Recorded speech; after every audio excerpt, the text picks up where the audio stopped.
Bonjour et bienvenue à ma deuxième vidéo sur la série L'école à la maison. Donc mon nom est Rachel et bienvenue sur la chaîne Maman et ses 8 pyjamas. Donc aujourd'hui, je vais vous présenter le panier du matin, le morning basket, comme on dit en anglais, qui nous vient dans le fond des États-Unis. C'est par là que j'ai, sur des vidéos en anglais, que j'ai réussi à voir ce qu'était un morning basket. Et puis je voudrais vous le partager parce que c'est un moment dans la journée de l'école à la maison que j'apprécie beaucoup faire. Donc, en réalité, qu'est-ce que c'est un morning basket? Eh bien, c'est facile, c'est un panier dans lequel on va mettre des outils éducatifs qu'on veut travailler avec nos enfants, mais qui ne font pas nécessairement partie de nos matières comme français, anglais ou mathématiques, etc. Donc, mais c'est des notions qu'on veut leur faire apprendre. Alors, je vais vous partager un peu ce que je mets dans mon panier du matin. Et puis, on va détailler un petit peu. Puis, évidemment, vous n'êtes pas obligé de mettre exactement toujours la même affaire parce que, justement, les sujets peuvent varier. Ça va dépendre de ce que vous voulez travailler pendant cette semaine-là, par exemple. Donc, en ce moment, on est en train, nous, de faire le corps humain. Donc, je vais vous montrer ce que j'ai mis dans mon panier du matin pour travailler ces notions-là. Donc, premièrement, qu'est-ce que j'ai? J'ai un livre. Donc, on lit une histoire parce que les enfants, pour leur apprendre à lire, on veut aussi qu'ils puissent écouter, entendre la tonalité des mots, etc. Donc, on lit un livre. Donc, je leur lis quelques pages d'une histoire par jour. En ce moment, on lit Les petites filles modèles. Donc, on commence avec une lecture un petit peu dans un livre. Donc, à tous les jours, on a quelques pages de lecture d'un gros livre. Ensuite, on a aussi une histoire en anglais. Parfois, ça va dépendre du temps qu'on a, mais parfois, ou de la grosseur du livre, parfois on peut lire le livre au complet en anglais, ou on peut lire aussi quelques pages seulement. Puis des fois, on peut faire une semaine au complet avec un même livre. C'est aussi pour la même raison, c'est pour que les enfants apprennent la sonorité des mots en anglais, qu'ils apprennent à entendre les mots en anglais et comment ils se prononcent. Donc, on lit un livre en anglais. Je leur fais pratiquer des chants. Donc, à tous les jours, on chante une chanson. On pratique la même chanson. Ça peut aller de 1 à 2 semaines pour la pratiquer le temps qu'ils la connaissent bien par cœur et puis qu'ils puissent être capables de bien chanter leur chanson. Par la suite, on peut prendre ce moment-là aussi pour inculquer des valeurs qui sont importantes pour nous.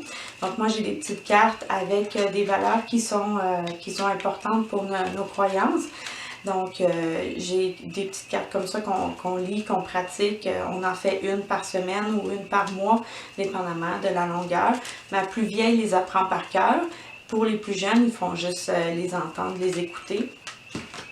Et ensuite, j'ai plusieurs activités reliées au thème de ma semaine. Des fois, même, c'est un thème qui peut s'étaler sur tout le mois.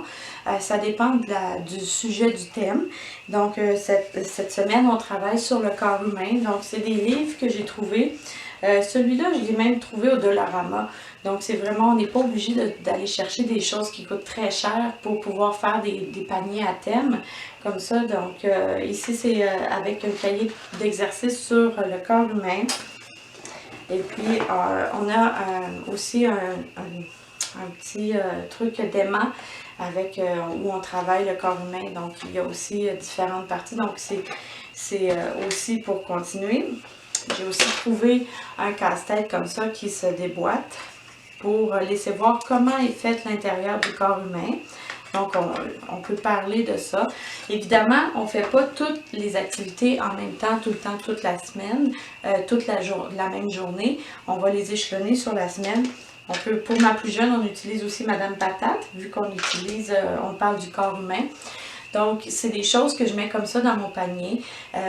Les thèmes peuvent varier. Donc, on met plein d'affaires dans ce panier-là qu'on va travailler toute la semaine ou tout le mois selon le thème qu'on va avoir choisi. Moi, j'ai choisi un panier Mais c'est pas parce que ça s'appelle un morning basket et puis que vous êtes forcément obligé de le mettre dans un panier. Ça peut être simplement regroupé sur un coin de travail ou dans un coin sur une petite table à quelque part.